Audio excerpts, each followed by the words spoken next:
Con el avance del mal viene también el cierre de la gracia. Netzer Systems te trae esperanza para una vida eterna con Jesús, entregándote los canales de Olam 7, Unidades de Acción, Biblia, Saeta Ministry International y muchos más. Programación variada. www.netzersystems.com www.netzersystems.com. En Google Play Store encuentres la aplicación Netzer para tu teléfono. Además, adquiere ahora la cajita Netzer para tener el control de la televisión en tu mano. www.netzersystems.com. Hola amigos, ¿cómo están? Dios les bendiga, les guarde y bienvenidos nuevamente a una nueva emisión de Una Iglesia para el Tiempo del Fin. Estudiamos una sección grande, va a ser Tiempo y Doctrinas de la profetisa Jezabel. Según el mensaje que Dios inspiró a Juan que enviara a las 7 iglesias de Apocalipsis, el cuarto mensaje en particular, a Tiatira, que vamos a leer a continuación, resume adecuadamente este periodo dramático, trágico, medieval, en que la bestia tenía absoluto dominio, autoridad sobre todos los pueblos de la tierra de aquel tiempo. No obstante, las características que sobresalían en la bestia, esto se desarrolló en los primeros siglos. Estamos estudiando el contraste que el Nuevo Testamento presenta en la enseñanza y conducta de Jesús, aún de los apóstoles, en lo que respecta a la relación de iglesia y Estado, para ver cómo la bestia infringe todo esto, para mostrar lo que realmente es su naturaleza satánica, el hambre, el amor por el poder, tal como Satanás es lo que más pretende, pero lo hace a través de su creación, la bestia. Para ello, amigos, vamos a leer todo el texto del mensaje a Tiatira, Apocalipsis capítulo 2, versículo 18 en adelante, y entonces retomamos nuestra reflexión en los textos bíblicos acerca de cómo Jesús y los apóstoles en el Nuevo Testamento relacionan la iglesia con el Estado, y posterior a ello, qué ocurrió con los primeros cristianos hasta el advenimiento de Constantino en el siglo IV. Miremos. Y escribe al ángel de la iglesia en Tiatira: el Hijo de Dios, el que tiene ojos como llama de fuego y pies semejantes al bronce bruñido, te dice esto: yo conozco tus obras y amor y fe y servicio, y tu paciencia, y que tus obras postreras son más que las primeras. Pero tengo unas pocas cosas contra ti, que toleras que esa mujer Jezabel, que se dice profetiza, enseñe y seduzca a mis siervos a fornicar y a comer cosas sacrificadas a los ídolos. Y le he dado tiempo para que se arrepienta, pero no quiere arrepentirse de su fornicación. He aquí yo la arrojo en cama y en gran tribulación a los que con ella adulteran, si no se arrepienten de las obras de ella. Y a sus hijos heriré de muerte, y todas las iglesias sabrán que yo soy el que escudriña la mente y el corazón, y os daré a cada uno según vuestras obras. Pero a vosotros y a los demás que están en Tiatira, a cuantos no tienen esa doctrina y no han conocido lo que ellos llaman las profundidades de Satanás, yo os digo, no os impondré otra carga, pero lo que tenéis, retenedlo hasta que yo venga. Al que venciere y guardare mis obras hasta el fin, yo le daré autoridad sobre las naciones. Qué bonita descripción que da el Señor, es el premio que le quiere dar a sus hijos.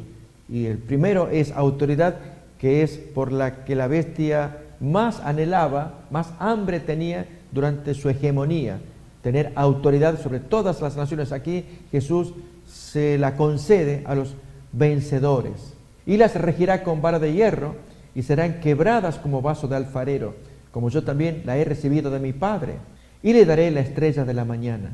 El que tiene oído, oiga lo que el Espíritu dice a las iglesias. Así, queridos amigos, estamos observando en los textos bíblicos el sentir de Jesús, y luego veremos de los apóstoles, en relación a cómo la iglesia debía moverse con respecto al Estado. Aún Jesús mismo, lo que Él enseña al respecto, para que de allí extraigamos lecciones y enseñanza. Veremos que el propósito final es que ambos ámbitos estén absolutamente distanciados. Cada cual opere según sus mejores luces en bienestar de aquellos a quienes tiene que gobernar. En el caso del Señor, Él se desentendió de los que buscaban un Mesías político. Mírenlo en Lucas capítulo 12, versículo 13-14. Al decir Mesías político, amigos, estamos hablando de un líder religioso que tendrá dominio político, gubernamental. Se asentará en el poder y entonces entrará en relación con un gabinete y Él va a gobernar políticamente, será Él el Estado. Esto sucedió con los macabeos y cuanto más con los asmoneos que le sucedieron. En el caso de Jesús, ¿qué nos enseña? Lucas capítulo 12, versículos 13-14.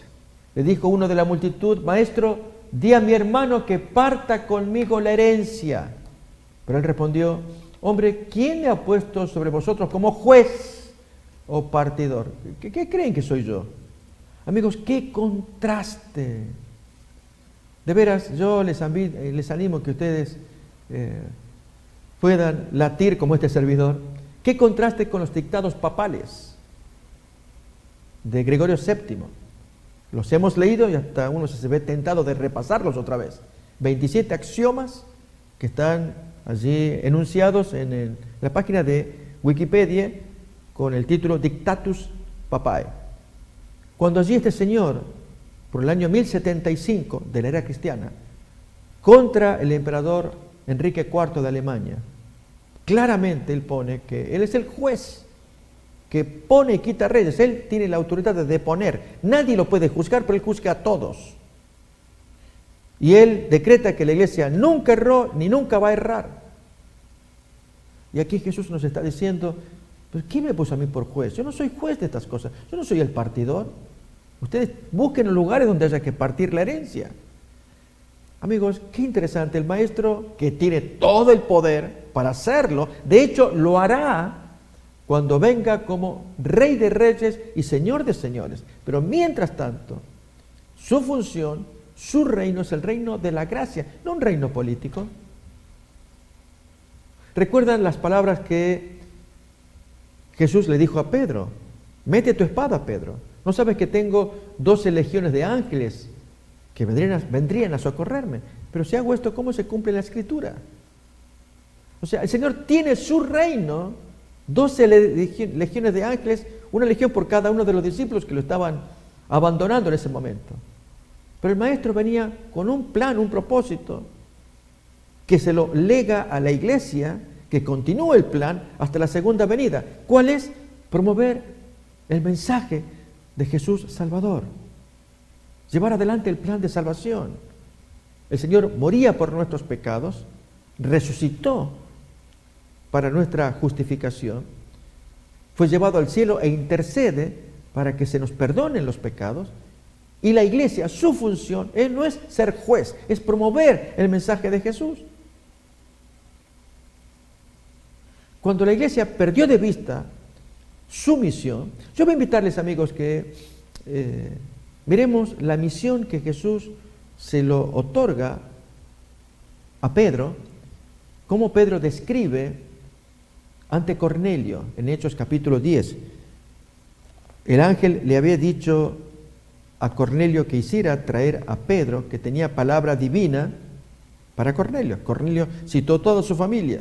Luego de arrodillarse, Pedro, que lo levanta, le dice: ¿y para qué me hicieron llamar? A ver, leamos pues entonces Hechos capítulo 10, desde el versículo 24 en adelante, texto que ya lo hemos leído cuántas veces, solamente es refrescar ese momento.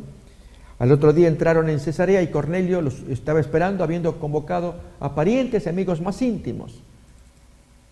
Cuando Pedro entró, salió Cornelio a recibirle y postrándose a sus pies, adoró.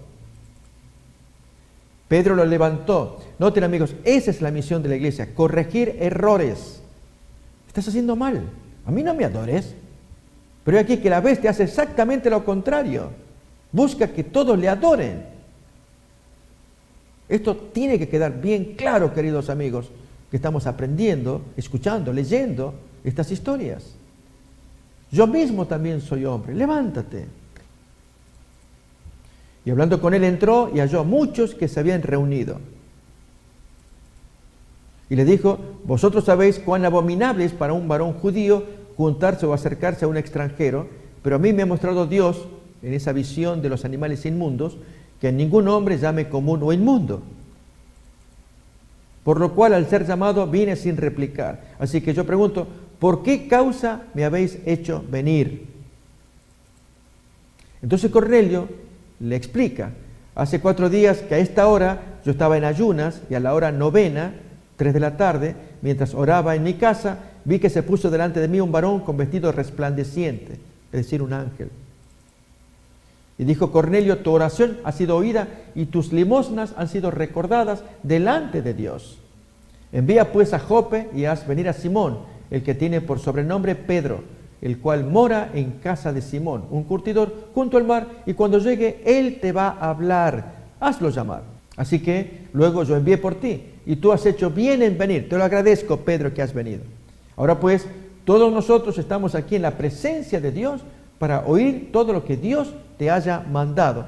Y amigos, lo que Pedro va a hablar, esa es la misión de la iglesia, y no tiene que ver con poder terrenal, con dominio, con hegemonía política. A ver de qué trata. Entonces Pedro, abriendo la boca, dice, en verdad comprendo que Dios no hace acepción de personas, sino que en toda nación se agrada del que le teme y hace justicia. Dios envió mensaje a los hijos de Israel. Noten, es contar la historia de Cristo, anunciando el evangelio de la paz por medio de Jesucristo. Este es Señor de todos. Vosotros sabéis lo que se divulgó por toda Judea, comenzando desde Galilea, después del bautismo que predicó Juan. Cómo Dios ungió con el Espíritu Santo y poder a Jesús de Nazaret, y cómo éste anduvo haciendo bienes y sanando a todos los oprimidos por el diablo, porque Dios estaba con él. Y nosotros somos testigos de todas las cosas que Jesús hizo en la tierra de Judea y en Jerusalén, a quien mataron colgándole en un madero. A este levantó Dios al tercer día e hizo que se manifestase, no a todo el pueblo, sino a los testigos que Dios había ordenado de antemano, a nosotros que comimos y bebimos con él después que resucitó de los muertos. Y nos mandó, noten, ahí estamos mirando más todavía detenidamente el mensaje y propósito que Jesús le atribuye a su iglesia. Meterse en política, pelear por puestos, el Papa pelear con el emperador, decretar que él es infalible, que la iglesia nunca erró ni nunca va a errar, que él tiene poder para deponer emperadores y aún de fomentar la desobediencia civil, de exonerar a la gente a la obediencia al emperador, si cabe el caso. No, nos mandó que predicásemos al pueblo y testificásemos que Él es el que Dios ha puesto por juez. Noten que hay jueces humanos acá en la tierra y ellos tienen su función, y si la iglesia interfiere, puede darse el caso. Cuando se queja, ustedes como jueces están juzgando mal a nuestro pastor, a nuestra iglesia, lo van a condenar, darle muerte. Está pasando en países no cristianos. Allá recientemente, amigos, en Turquía, hay un sacerdote de nombre Ajo. El hombre está detenido por terrorismo. ¿Por qué? Porque vinieron terroristas allí en Turquía, enemigos del gobierno turco, pero buscando comer.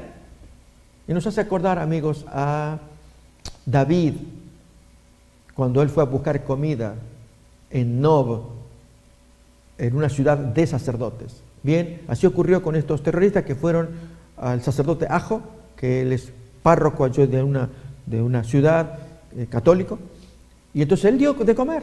Ni sabía que eran terroristas, me piden comida, yo les doy. En eso se entera el gobierno. Ok, tú eres un terrorista también. Y él está detenido y puede sufrir la pena de muerte. Pero ¿qué hice yo por hacerle el bien a la gente? Yo no soy terrorista, ni sabía que esa gente lo era. Mi misión es dar pan al que está hambriento, pero el gobierno no le cree y quieren aplicarle justicia. Acordémonos, amigos, que de igual manera procedió el rey Saúl, que gobernaba en nombre de Dios. No, estaba tan alejado que cuando se entera que David, este general yerno a la vez, huyendo de la locura del suegro, va a Nob para buscar comida. Y los sacerdotes allí se la conceden, ignorando que estaba huyendo del rey. Y hasta le provee un arma, la espada. ¿Nos puede dar un arma? Aquí no hay otra, solamente la tuya, la que tú le tomaste a Goliat. Enorme espada. Dámela. Qué fuerte que era David. Recuerden, poderosa espada de Goliat. Había que usarla con 2 manos. Y había allí un individuo de visita, Doeg, edomita. Y él miró y malinterpretó. Y así le pasó el falso informe al rey Saúl. Y luego que se fueron David y sus amigos, abastecidos de comida, aparece Saúl. ¿Qué hicieron ustedes? ¿Están alimentando a un terrorista? ¿De qué hablas? ¿Cómo que? Y los mató a todos. 80 sacerdotes fueron muertos injustamente. Es un crimen que se paga. Y finalmente Dios tendrá sentencia muy severa en el día del juicio final, en la resurrección de los pecadores contra Saúl. Nos damos cuenta, amigos, que ¿cuál es la función de la iglesia? La que hizo este sacerdote Ajo, allá en Turquía, de darle el pan a la gente que está hambrienta. Lo que hizo Ahimelech y Abiatar, sacerdotes, allí los jefes de la ciudad de Nob, para darle de comer a David que estaba hambriento. Y ser mal interpretados, ser mal juzgados, eso le cabe a la política. Pero jamás, amigos, nosotros mezclarnos con ellos. Que podemos reclamar el derecho de que se estudie el caso de que mi pastor fue detenido injustamente, como el sacerdote Ajo. E intervenir de toda manera para que liberen a ese hombre, para que siga cumpliendo con su función humanitaria y de catequesis que él está haciendo en esa localidad. Amigos, qué importante es separar ambos ámbitos. Y esta gente política que no tienen temor de Dios la más de las veces, o no tienen conocimiento de Dios y administran según su razonamiento a veces retorcido, depende de los lugares, pero la iglesia no puede conectarse ni sufrir baldón, oprobio, al relacionarlos, la gente cuando los mira, mira quién es el asesor del emperador o del rey o del presidente. Con razón, ¿de dónde vienen esas ideas? Ideas sectarias, intolerantes, etc. Bien, queridos amigos, así estamos repasando estas historias de los textos bíblicos. Como hemos leído de ese Mesías político, leíamos hace un momento de Lucas capítulo 12, repasamos versículos 13 y 14. Di a mi hermano que parta conmigo la herencia. Y Jesús que responde tan amorosamente, hombre, ¿quién me puso sobre ustedes como juez o partidor? Busquen los lugares donde corresponde hacerlo. Yo no, yo tengo otra misión. Predicar la palabra de Dios. Y esa es la misión de la iglesia, es la misión de Pedro. Recuerden el texto leído con Cornelio. Allí Pedro transmite su misión y la va a cumplir hasta el final. Y esa es la misión de la iglesia, para que nunca lo olvidemos, queridos amigos. No obstante, Jesús no niega la autoridad del gobierno romano, sino que establece los límites entre ambas esferas, como ya estudiamos el texto aquel de Lucas 20:20 en adelante, dada al César lo que es de César y a Dios lo que es de Dios. Su reino es de naturaleza diferente. Ahí es donde deberíamos recordar. Miremos Juan capítulo 18. Yo voy a invitarles a que miremos algunos textos que nos van a ayudar. San Juan capítulo 18. Mírenlo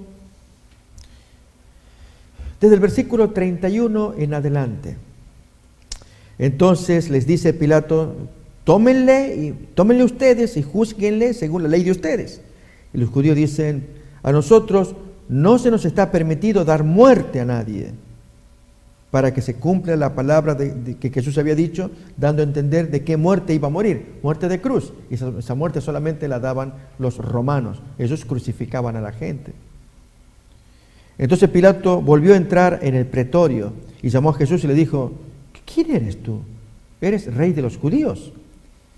Jesús responde, ¿dices esto por ti mismo? ¿U otra gente te lo dicen? Yo quiero saber tu opinión personal. Jesús hablándole con amor todavía a este hombre culpable de crímenes, por un lado, Josefo cuenta acerca de ello, pero también un hombre que podía haber recibido salvación si hubiera hecho caso a su esposa. No te metas con ese justo, que tuve pesadilla con ese hombre. Un títere del momento.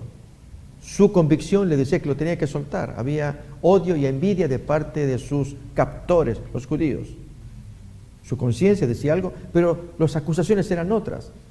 Si tú lo sueltas, tú no eres amigo del César, porque él se proclama un rey también. Y tuvo miedo que envíen un falso informe. ¿Miedo de qué?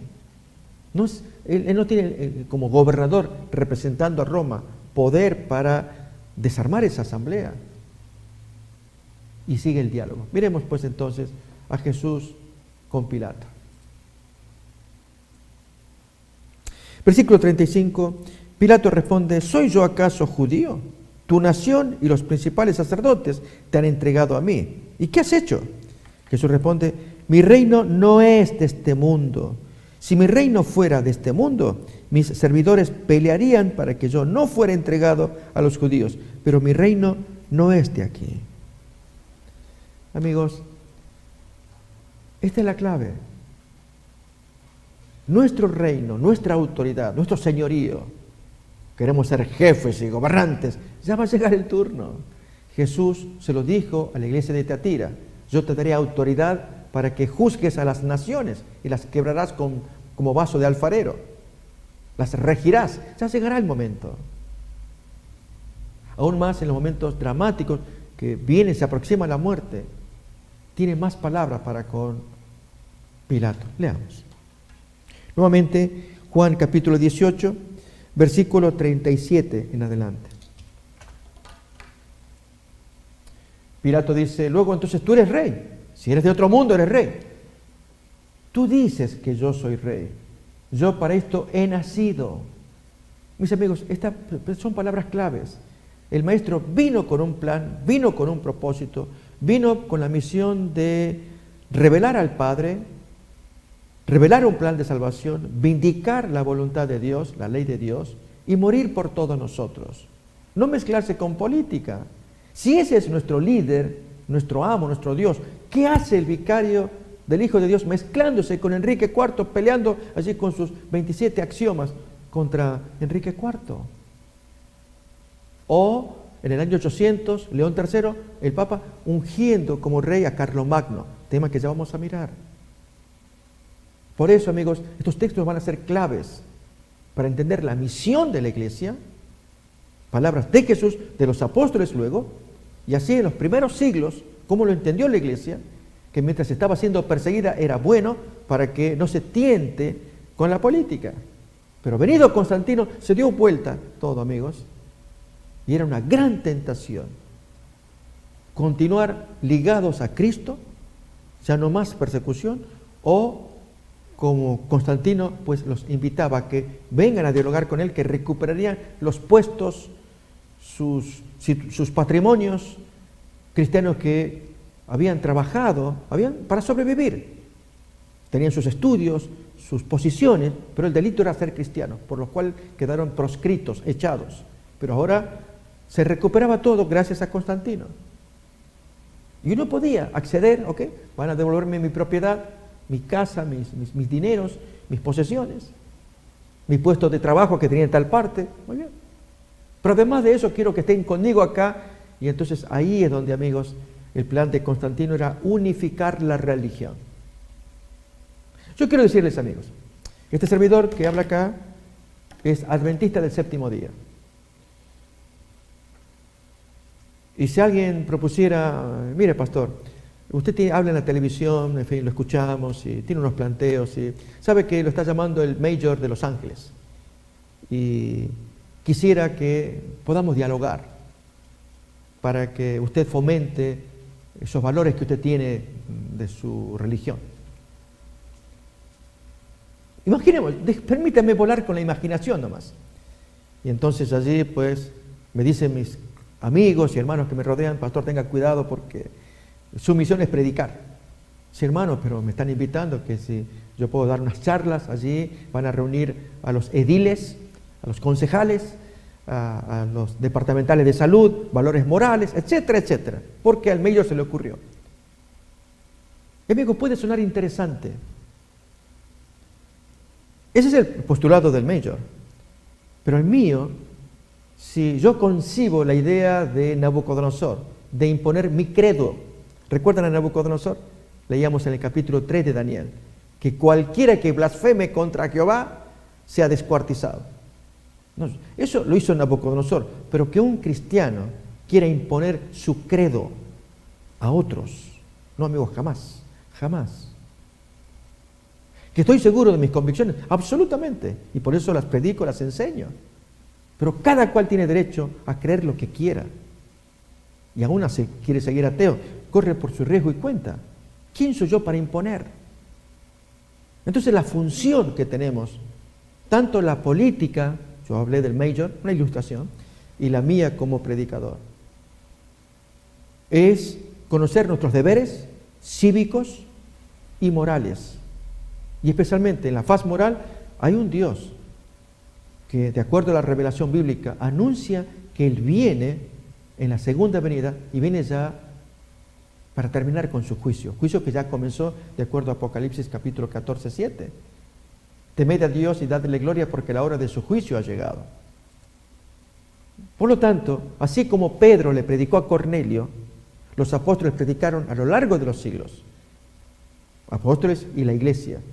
Pero cuando llega Constantino con la invitación a los líderes de aquel tiempo, siglo IV, a hacer un plan para unificar la religión del imperio, que hasta ese tiempo era el paganismo popular romano y el cristianismo un grupo minoritario, perseguido por parte de los paganos. Constantino quiso unificar. Y él apuesta por el cristianismo o catolicismo de aquellos días. Amigos, que Constantino propuso y haga lo que quiera es privativo de él, le pertenece a él. Como político, que haga su mejor proyección. Pero el cristiano, cuando perdió de vista su misión, ahí vienen los problemas. Por eso estamos estudiando estos textos, amigos. No estaban autorizados los cristianos del tiempo de Constantino a dar semejante paso, como lo hizo Silvestre, papa contemporáneo de Constantino, o Juan II, papa contemporáneo de Justiniano I, o León III, papa contemporáneo del rey Carlomagno en el año 800. Porque esto cada vez entra más, la soberbia, que mi religión, que... No, amigos, el Señor no nos ha llamado a imponer religión a nadie, sino a predicar la palabra. Es el Espíritu Santo el que convencerá a cada cual de cuáles son las voluntades de Dios, las pretensiones de Dios, y cada cual tendrá que ajustarse a esa pretensión de Dios revelada en la Biblia. Así que vamos a seguir estudiando, amigos, leyendo más acerca de estos planteos que Jesús trajo, como estamos leyéndolo en su diálogo que tiene con Pilato. Entender más acerca de la voluntad de Dios para con su iglesia en su relación que tiene con el Estado. Voy a invitarles más todavía, amigos, a que miremos que nadie puede atribuirle a Jesús que Él haya muerto por una ofensa política, como se la pretendieron. Él recuerda la acusación de los fariseos. Él se proclama rey. Y Pilato mismo le puso la leyenda. Este es el rey de los judíos. Los judíos dijeron, no, nosotros no lo queremos como rey. Ya está, yo puse eso y así murió, rey de los judíos. Fue una ocurrencia de Pilato, pero amigos, da en la tecla. Jesús es el rey del pueblo de Dios. Judíos carnales en su época, judíos espirituales después. Seguirán siendo la nación de Israel descendiente de Abraham, esta vez en espíritu, pero es el Señor. Y noten que los fariseos, al atribuirle un motivo político, querían matarlo, había que buscarle una manera.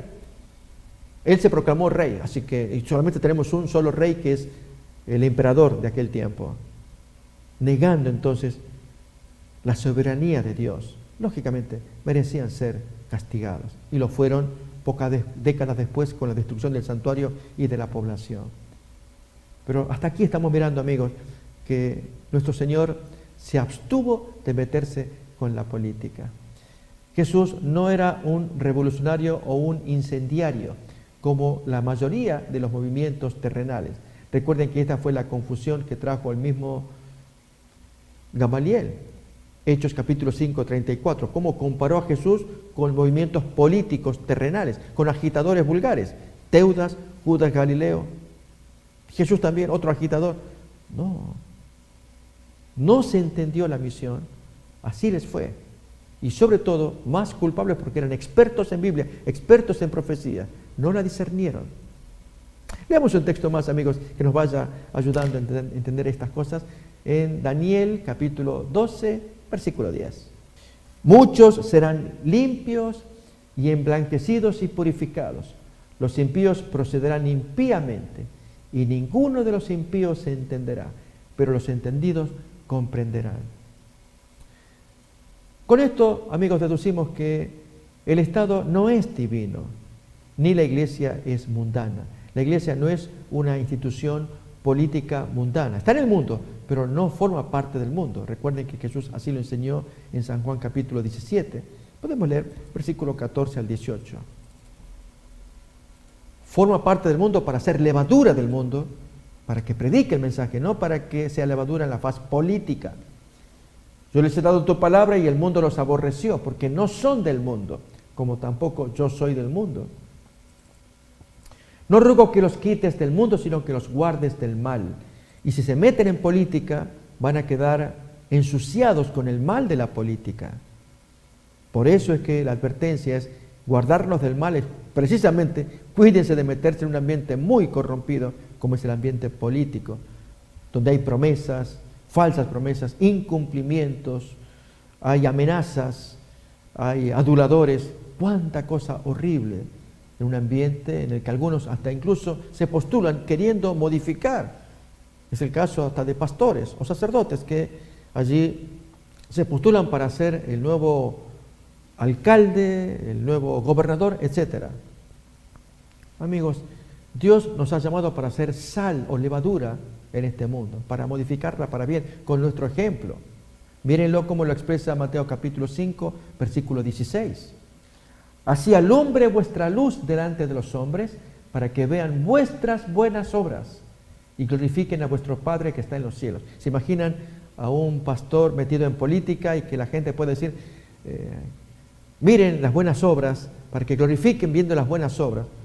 Y él está metido en la política. ¿Saben? Puede ocurrir. De hecho pasó con Daniel. Daniel estaba metido en política, pero no por voluntad propia, por voluntad de Nabucodonosor. Él lo tomó preso. Y aún así Dios tomó al joven, a sus amigos, y ellos se sometieron a Dios para que puedan ser levadura y afectar el imperio. Y más Daniel, que tuvo que vérselas con Nabucodonosor. Recordémonos capítulo 4, un poco antes de que Nabucodonosor quede loco por 7 años.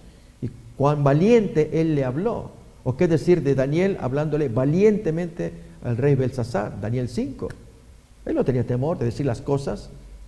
Pero aquí que algunos líderes religiosos acomodan sus dichos y hablan lo políticamente correcto para no comprometerse, en lugar de poner las cosas claras como tienen que ser. Qué triste, mis queridos amigos, que nos tengamos que ver con casos similares en tiempos modernos. Y esto porque estamos en el mundo y a veces cuando tenemos o somos emplazados, hay que dar testimonio valiente de nuestro mundo. ¿Cuál es? ¿Se acuerdan? Hebreos 13, capítulo 11, versículo 13-14. Conforme la fe murieron todos estos sin haber recibido lo prometido, sino mirándolo de lejos, creyéndolo, saludándolo, confesando que eran extranjeros, porque esperaban una patria celestial. Ese es nuestro mundo, amigos. Y si se nos quiere dar ese mundo nuevo, tenemos que dar testimonio de ese mundo.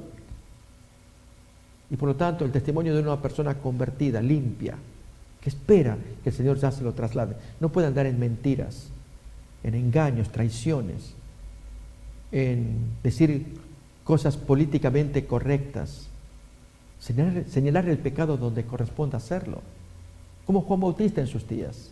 Bien, todo esto y más entraña un militante religioso en un ambiente mundano y aún político. El reino de Dios fue conferido a Jesús, primeramente en el cielo, acordémonos, Daniel capítulo 7, versículo 14, podemos leer el texto, y luego será conferido a sus hijos aquí en la tierra en la segunda venida. Y le fue dado al Hijo del Hombre, del versículo 13, que se presentó ante el anciano, y le fue dado dominio, gloria y reino, para que todos los pueblos, naciones y lenguas le sirvieran. Su dominio es dominio eterno que nunca pasará, y su reino uno que no será destruido.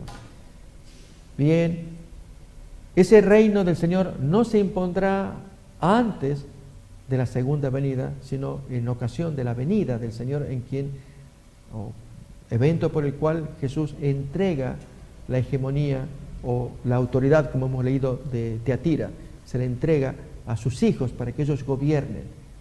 Allí sí serán señores, pero en un ambiente tan distinto, no el ambiente corrompido político. Leamos algunos textos, amigos, que nos van a ayudar a mirar mejor cómo ese reino se impone y no tiene relación con la política moderna, como lo encontramos en San Juan capítulo 14, algunos poquitos textos, los 3 primeros versículos. No se turbe vuestro corazón, creéis en Dios, creed también en mí. En la casa de mi Padre muchas moradas hay. Si así no fuera, yo os lo hubiera dicho. Voy pues a preparar lugar para vosotros. Y si me fuere y os prepararé el lugar, vendré otra vez y os tomaré a mí mismo para que donde yo estoy, vosotros también estéis. Ese es el mundo al cual Jesús nos está llevando.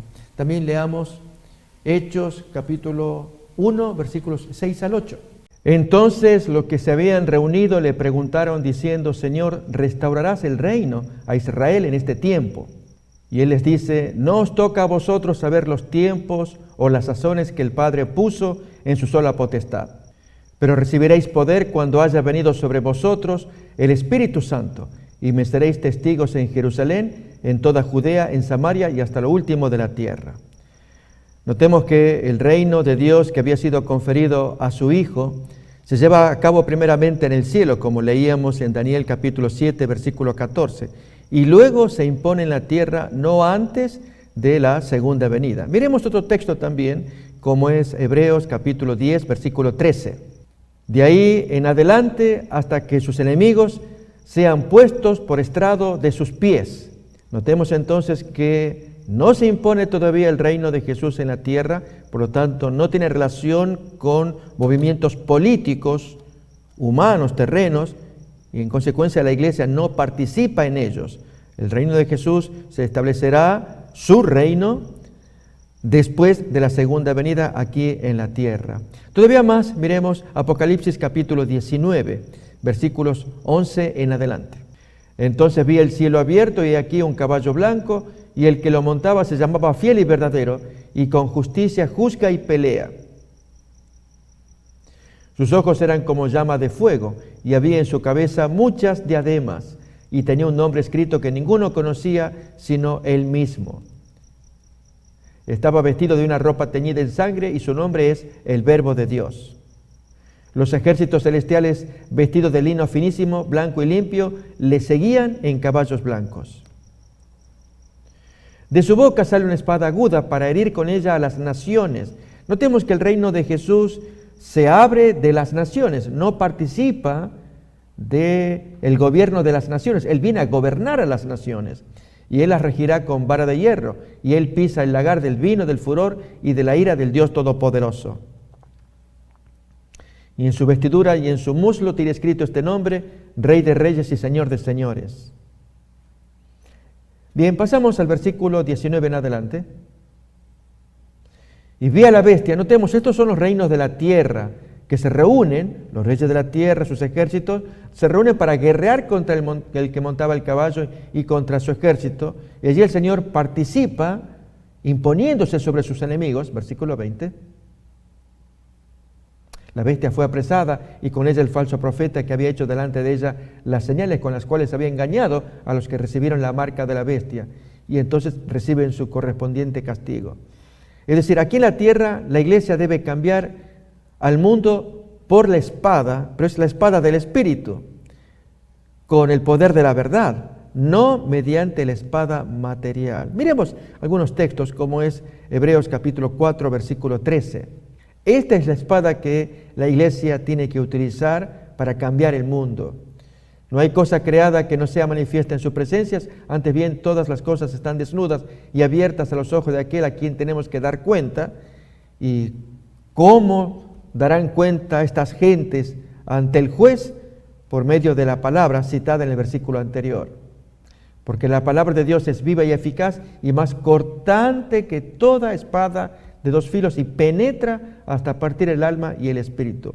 Ese es el mensaje, la espada, la herramienta que debe utilizar la iglesia en la promoción del gobierno del Señor hasta llevarlos a todos a un juicio. Pero no puede usar la espada material. La iglesia no puede mezclarse con política, con este instrumento material que la política, el gobierno humano, sí está autorizado a llevar, como leíamos en Romanos capítulo 13. Aún más, ¿qué otro poder tiene la iglesia? ¿Acaso la influencia, la presión, como los poderes humanos? No. Miremos 2 de Corintios capítulo 10, versículos 3 en adelante, estas armas que distan mucho de ser las armas que la política utiliza para imponer su autoridad. Aunque andamos en la carne, no militamos según la carne. Este es el punto, queridos amigos. De allí es que este concepto y los textos que vamos a ver ahora son claves sustanciales para entender la función de la iglesia en sus movimientos en la tierra en relación con la política. Todo esto la bestia en los primeros siglos con Constantino y ya más definidamente desde Justiniano en adelante utilizará mecanismos, herramientas políticos para imponer el reino de Dios aquí en la tierra. No por nada San Agustín, cuando publica su libro La ciudad de Dios, creía que a través de la iglesia de Roma, en la forma en cómo estaba actuando, estaba imponiendo la ciudad, aquella profetizada en Apocalipsis. Nos acordamos, aquella ciudad que desciende de lo alto, ya estaba asentada en la tierra. ¿Cuál era? La Iglesia Católica de Roma. Miremos aún más, 2 de Corintios, capítulo 10, 4 y 5, las herramientas que la iglesia tiene que utilizar para imponer el gobierno de Dios. Es la verdad, son los argumentos espirituales para llevar a los oyentes a Cristo, no presiones políticas o herramientas carnales que utilizan los gobiernos humanos. Miremos. Porque las armas de nuestra milicia no son carnales, sino poderosas en Dios para destruir fortalezas morales, espirituales, derribando argumentos y toda altivez que se levanta contra el conocimiento de Dios y llevando cautivo todo pensamiento a la obediencia a Cristo. Notamos, estos conceptos, amigos, ya existían en el Antiguo Testamento. Las autoridades civiles existen por permiso divino, ya que Él pone y quita reyes. ¿Nos acordamos del texto? Daniel capítulo 2, 21. No olvidemos esto. Cuando en lugar de esperar que sea Dios el que intervenga, que ponga y quita reyes, y en su lugar lo hace el Papa, que Él es el que depone, como pretendía Gregorio VII en sus 27 axiomas de los dictados papales, que Él depone emperadores, en lugar de dejar que sea Dios el que lo haga, está usurpando el poder de Dios. Daniel capítulo 2, 21. Él muda los tiempos y las edades, quita reyes, quita emperadores y pone emperadores. Lo hace Dios, no lo hace el hombre. Miremos como ejemplo a Siria. Esto aparece en Isaías capítulo 10, versículo 5. Asiria se convierte en instrumento de Dios para hacer los planes que Dios quiere y Él pone y quita reyes. Oh Asiria, escribe el profeta Isaías, vara y báculo de mi furor, en su mano he puesto yo mi ira, dice el Señor. Le mandaré contra una nación pérfida. Está hablando de Samaria, Israel, el reino del norte. Y sobre el pueblo de mi ira yo lo enviaré para que quite despojos y arrebate presa y lo ponga para ser hollado como lodo de las calles. Se aproximaba el castigo de Samaria y el instrumento escogido por Dios era Asiria, un instrumento político. Notemos, Dios es el que pone, quita reyes. Los movimientos los maneja el Señor para los propósitos de Dios. Ahora bien, ¿qué le cabe a la iglesia? ¿Tiene que impedirlo, frenarlo? Acordémonos de Jeremías, que él promovía, mediante su profecía, que la gente se sometiera al reino enemigo que estaba para venir, para que puedan ser más liviana la disciplina de Dios. En lugar de ello, sí hubo un movimiento político, el partido pro-egipcio, que apoyaba la rebelión a Sedequías, que este rey pues se pusiera en contra de Jeremías, que él promovía la sumisión a Babilonia y a Nabucodonosor. El rey pues estaba entre dos aguas, entre el partido pro-egipcio, cuyos líderes invitaban al rey a someterse a Egipto, que estaba en pugna contra Babilonia, o el partido pro-babilonio, llevado por Jeremías, su principal vocero, que la gente se sometiera a Babilonia. Notemos, allí hay un elemento político de parte de los enemigos de Jeremías. Y Dios es el que lleva adelante los planes. Así que notemos, amigos, en estos textos que estamos examinando, Dios quiere que el hombre, la iglesia, conozca su papel que le cabe en estos movimientos humanos terrenos relacionados con la política. Aún más, Jeremías, cuando amonestaba a someterse al rey de Babilonia, porque Dios le había dado el gobierno de la tierra, miremos capítulo 25, versículos 8 al 11, vamos a ver algunos textos.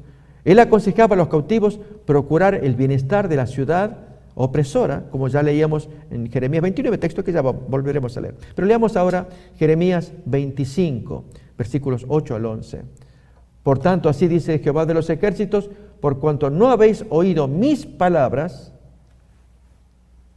y aquí enviaré y tomaré a todas las tribus del norte, dice Jehová, y a Nabucodonosor, rey de Babilonia, mi siervo, y los traeré contra esta tierra y contra sus moradores y contra todas estas naciones en derredor, y los destruiré. Notemos, allí hay un elemento político, gubernamental, Nabucodonosor, pero es Dios el que está manejando, no es la iglesia la que tendrá que imponerle al gobierno como ocurrió en el tiempo medieval, cuando la bestia entiende que hay enemigos que hay que destruir y pide la asistencia gubernamental, política, la policía, que intervenga y castigue a estos opresores que se oponen a la religión verdadera. Se está usurpando el lugar de Dios. Dios es el que castigará cuando Él lo vea prudente, necesario. Aún más, amigos, al relacionarnos en el ambiente político, que es lo que estamos examinando, el papel de la iglesia es más bien fomentar el orden, la sumisión, dejar a la política que haga su parte, lo que tenga que hacer, aún incluso por voluntad de Dios, como el caso de Nabucodonosor. Y en oración todo el pueblo someterse y esperar que Dios bendiga esa estancia, no la rebelión, no el agitamiento, la sublevación, como suele pasar con algunos agitadores revolucionarios que aparecen como estrellas fugaces, soliviantan a la gente, las levantan en sedición y luego son aplastados. Se apaga la estrella fugaz y desaparecen también los seguidores. Acordémonos que fue el testimonio que dio Gamaliel. Repasemos el texto en Hechos capítulo 5, 36 y 37, refiriéndose a agitadores, Teudas y Judas el Galileo. Y seguramente al proceder de un ambiente religioso, ellos daban a entender que estaban representando a Dios en la sublevación contra el gobierno de turno, olvidando que Dios estaba castigando a la nación por los pecados cometidos, mayormente en el tiempo de los asmoneos, posteriores a los macabeos, que habían abandonado la práctica de la religión con hambre de poder, de dominio, al haber sido por un tiempo independientes, pero cada vez más se corrompían hasta que aparece el Imperio Romano dominándolos con Pompeyo, año 63 a.C., que cae allí sobre la ciudad y ya desde entonces se verá mayormente el dominio romano sobre un pueblo, los judíos que habían sido independientes hasta ese tiempo. Miremos pues entonces estos textos que nos van a ayudar a entender, queridos amigos, la necesidad de que la iglesia siempre se mantenga distante, al margen. Al contrario, debiera dedicarse a la oración. Leamos pues Jeremías 29, versículos 5 al 7. Edificad casas, habitadlas, plantad huertos, comed del fruto de ellos.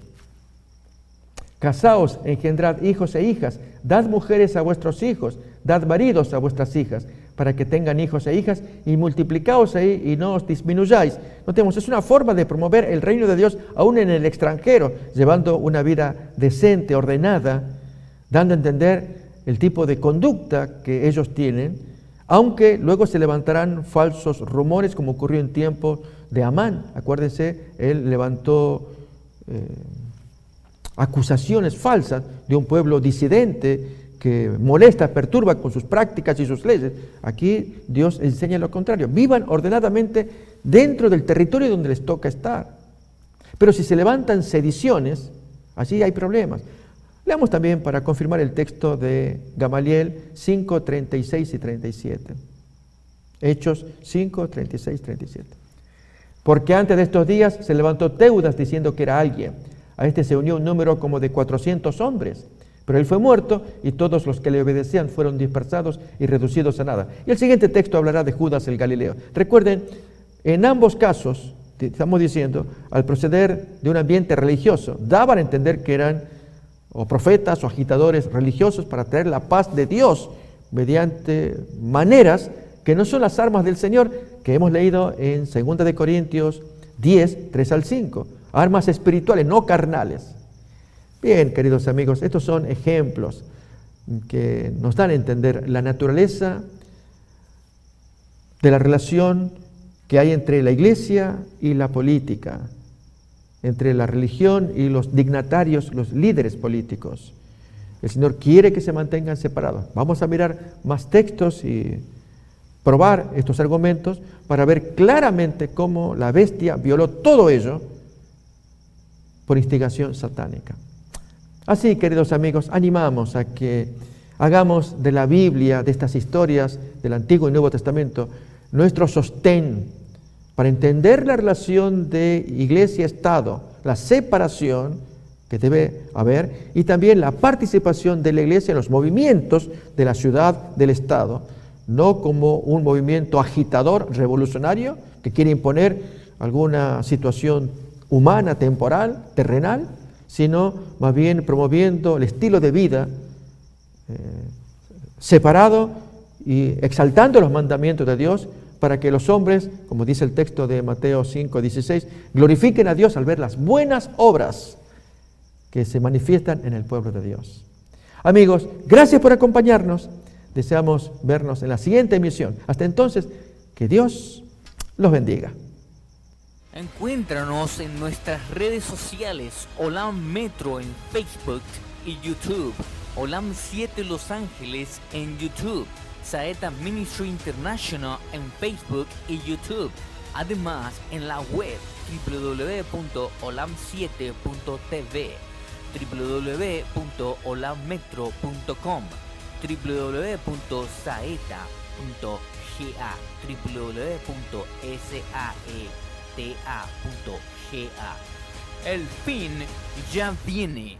Acércate, únete, forma parte del gran evento de la segunda venida de Jesús. Cristo te ama.